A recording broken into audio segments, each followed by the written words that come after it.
Welcome to lesson 3, working with selections. This is going to be throwing a lot at you right now. There's many ways to select. Selecting seems very easy, or it can be very difficult, but it leads to a lot more advanced concepts like masks, alpha channels. So getting good at this is really one of the 4 legs on the table of Photoshop, operating eventually as an expert. You need to understand layers and working with them, and selections are part of that concept of layers. We'll get in more in depth into layers in 4. So what we have here, they changed this from CS6 a little bit. It used to be just compositing onto a plate. All of these, the seashells, and we worked with the logo. But this iteration, it's this sort of frame with all of these shells with different backgrounds. So what they've done here is they've given you, we're going to place them, and I go rogue. I don't follow the steps because, again, there's always 3 temperaments that Adobe software goes for: the visual learner, people who like menus and words. There's always a different approach, so everybody will do it differently. As long as you get the proper outcome, the best outcome, it's fine however you do it. So there is a set of selection tools. The quick selection tool will get you the best job done, and it can be your first go-to selection. Try that. If it doesn't work, even with adjustments, then you can move on. So quick select is going to work very well. Too well here with this. It's including the shell. We just want the red, so Command D, deselect. If we hit Shift, we get this little plus, and now I've got both of them, both sides. Now I'm going to inverse. It's not going to work in this case. So what I'm going to recommend, I'm going to deselect. Go ahead and make this as a saved file. So I'm going to call this vals.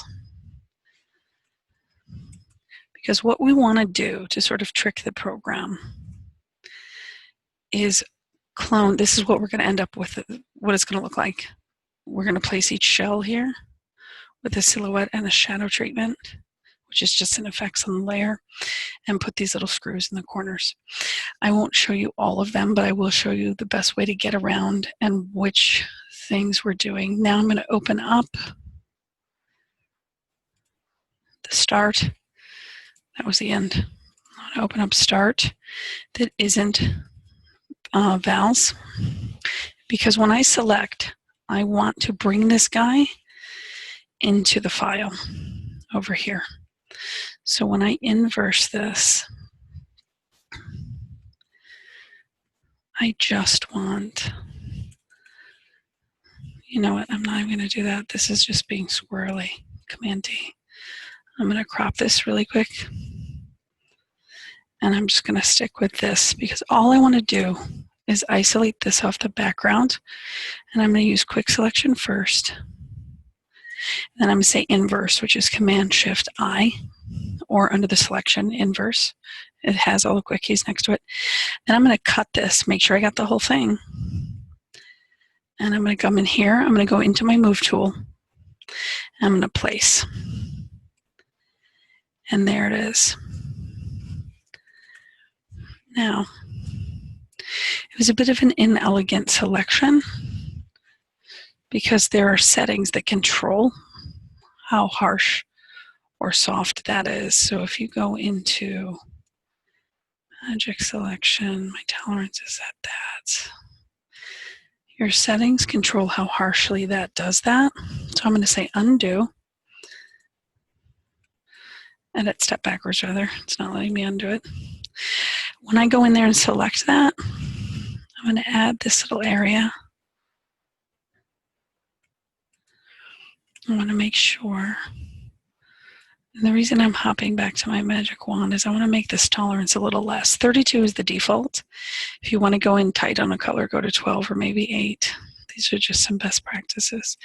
So I want to add in, there we go. See how I'm switching selection tools? I've gone into the magic wand. So now I'm inside this red, but red isn't going to be very friendly to my cream colored beige shell. So I'm going to say select, modify, contract, 1 pixel, maybe 2. But here, just start first with 1. Now when I cut it, you see there's a little bit of a halo. Cut is Command X, like a pair of scissors. There's a little halo. I cut out some of those pixels because when I came in here, my layer is showing some reverberation, some remaining pixels. So I'm going to throw that away. Go back to my move tool so I'm in the right, and now I've got this here. Now you see there's a shadow behind it. I can also double click on this layer or go down to the bottom for FX and say add a drop shadow. I can control that. Always have preview on so you can see what you're doing. You could go in and add an inner shadow. Try and get rid of a little bit of this harsh cut here, which are settings I'm going to have to adjust. And if you see that, turn that on and off. That gives it a little depth, gives it a little blend. Just play with that a little bit because you don't want, again, it's orchestrating the illusion. You don't want it to look like it came from somewhere else. And the reason I pulled that from another file, and now I'm going to say file revert so I can keep cutting from that, is usually you're not going to have just one file with all this reference, as you call it, all these different sources of images. You're going to have not all of these in one place. So next thing I'll show, so that was on a red background, so it was a very contrast between the cream and the red. So you have to accommodate that when you're silhouetting. If I'm cutting it off of a white background, it's very simple because it's easy to select just a white. So in this case, I'll demo the magic wand. That's too strong, so I'm going to say Command D.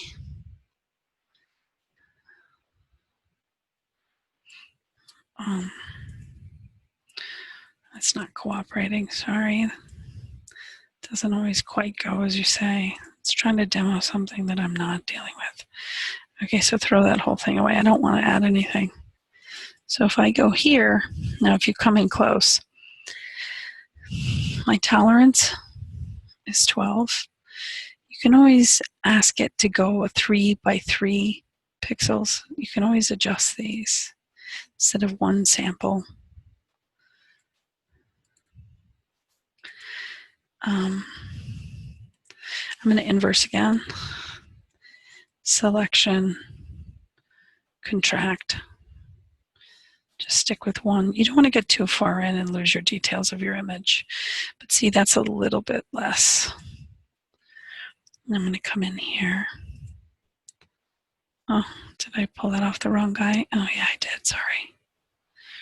Revert. So anyways, compositing can get a little dicey, especially the more and more and more you have. Keep stepping backwards because I pulled from my final composite named Vals, which is why it had the layer on there. Okay, now go back to your move tool. You got to be in the right tool to paste it properly. Now I'm going to command paste because it still remembers the shell there. Just quickly go here. I'm in start. Make sure you're in start. That was there. I'm going to do my magic selection. Magic wand, sorry. Select, modify, contract. 1. I'm going to pull that. And the reason I'm doing that is so that it come in, and when I paste, it gives me a new layer. And you could call this shell plate. Actually, I wonder if these are supposed to be reversed. Edit, step back. Step back. Sorry, it's very repetitive. Yeah. I just want to see where it's supposed to be. I think I switcherooed those. The plate should be at the top. No, there we go. So this guy is supposed to be down here. And this guy, you see how I have to click on the layer to move it? Should be here. And we're going to call this, double clicking on the name, shell, and then we're going to call this shell plate. So when we look over at our layers, we know where it is. Now I could go in there and add effects, or I could just go in, right click, and copy my effects. Copy layer style, go into shell plate, say paste layer style, right click always, and now it's the same shadow. It's a good way to keep things consistent when they come from different things. Save that real quick. Yes, say okay to maximize compatibility. Okay, so we did a dark background, the red, which could be all the way to black, which is a nice solid. Solid is easy. White background, again, solid is easy. It's pretty painless. Going from something with a shape that's on a modeled background. It's going to be very difficult to try and get that dark jade and that light jade. Again, always default and try your quick select first. It might work. You never know. But see, now I'm getting the same color value in my shell. You can use that tool to get the main areas and then go in and tweak with another tool.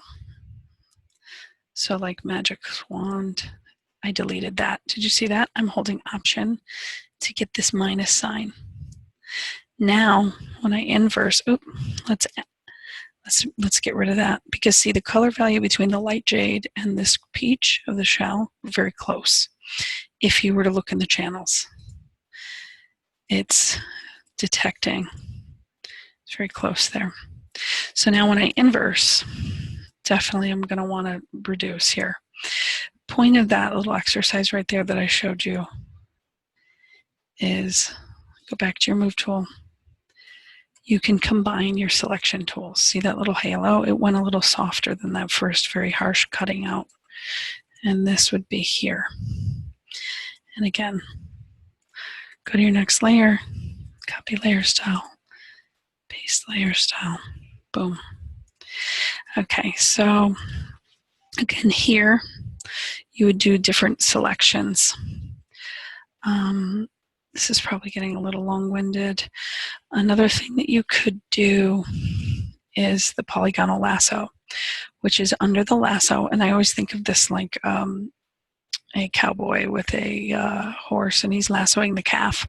You're going to throw that lasso around what you want to catch until it closes up and it becomes a full circle or whatever shape you've got. Deselect. I find it very difficult to draw freehand in the lasso. Magnetic lasso tool, there's many illustrations where this works beautifully. Personally, I don't utilize it. That's not a judgment. You can try it. It sticks to mean color values or color values that are in common. Polygonal lets you choose. Obviously, even here, you could just try a circle. And keep pulling till you got it right. Or if it didn't matter, you could just do a little halo around there. The catch with these, you can hold shift. You have to hit the right point. And then, that's saying that because I'm on the wrong one here. I don't have a second layer. In this case, duplicate layer. I was on the layer that had no pixels, but I'm going to duplicate retouch my background layer. Here I'm on the right layer. Now I could just cut the screw. And again, you can use that and say paste into new layer. And I'll call this a screw head. And there, I'm going to say Command T for transform. Make it smaller so it'll fit. And then it's still too big. What's it supposed to look like? Let's go check. And I'm using the arrow tools and the shift arrow. Now I'm going to hit return to get rid of those boxes. And yeah, those are pretty big. But that was just an illustration where I cut it. See this little checkerboard pattern back there? That's transparency. That means there's nothing behind. Then I could go over to this layer, screw head. I could dupe this or just option drag. Option, command shift. Oops, now I got both, sorry. You have to only be on one layer. Just option drag this guy. See, I'm on the wrong one. I just named that. See, if you turn the eyes on and off, then you can see what you're on. Conch shell. See, that's why I pull it in from others. Just easier. Okay, so let's slide this up to the top. As I pull it, it gets a transparency again. Checkerboard pattern, my little grabber hand goes light gray. And now I'm on that. Now when I pull this and I say option, shift, it keeps it in line. So I'm exactly lined up. Then I could take those two, duplicate them together. Duplicate layers. And now I've got the top two and the top bottom. So then I don't have to line those guys up. Okay, so that was just using the elliptical marquee. There's the square, there's the lines. The line stuff is usually, I've never used that in retouching. That's for more like web stuff. Then we've got the polygonal. Polygonal is a bit of its own thing. An example really quickly, and then I'm going to end this, is you just take it. Oops, Command D. And I am not the right one. There we go. And you just get this little line, and it will follow whatever shape you make. You go in and trace. It's basically like a pen. But then when you close it, see my little circle? That means close, or you can hit return. It will just pull that. Anyway, we'll do more of these types of selections. Anyway, so comp this whole piece up, and then we will do layers in 4.